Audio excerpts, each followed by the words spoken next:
Hey guys, welcome back to the Tech Tutor. In today's video, we'll dive into one of the most important topics in data structure and algorithms, algorithm analysis, understanding how efficient an algorithm can make or break your coding career. Let's get started. So, why do we analyze algorithms? Well, when dealing with real-world applications, we need efficient solutions. An efficient algorithm might take days instead of seconds to run on large data sets.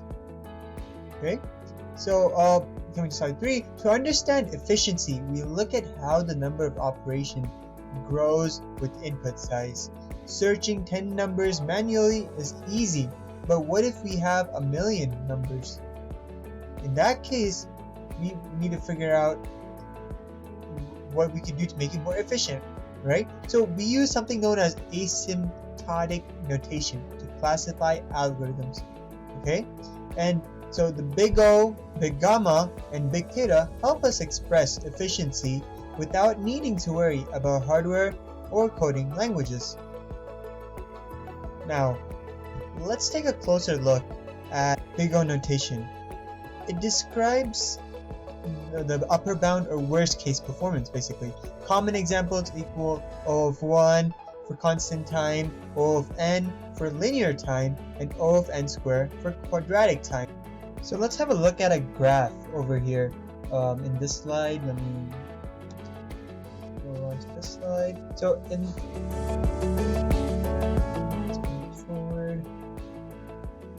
So in this slide, you could see how these growth rates are varying, right? And the green color kind of, and the varying colors also kind of describes how it gets worse and worse and worse. Okay, so the best out of all of these things, think about it in this way: O of 1 is good, O of log n is good. Okay, more worse than that is O of n, and more worse than O of n is O of n log n. More worse than this is O of n squared, O of 2 to the power of n, and O factorial. Okay, now again, this is the number of elements, and this is the number of operations it will take on the y-axis. Okay, so as you can see, as we go to the right for bigger for a large number of elements, right, it takes more and more time, more and more operations. So as you can see, these three, especially in the red area, takes a lot more operations for this. If we look at this many elements. Okay, so this is horrible. This is the bad area. If you look at the legend over here, this is like the fair area, and this is the good and excellent area. Okay, so now for example, let's take for example linear search.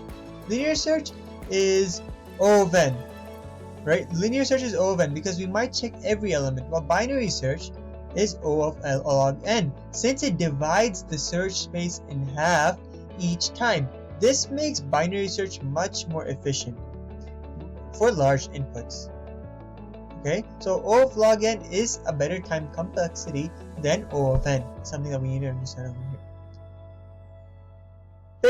Big gamma.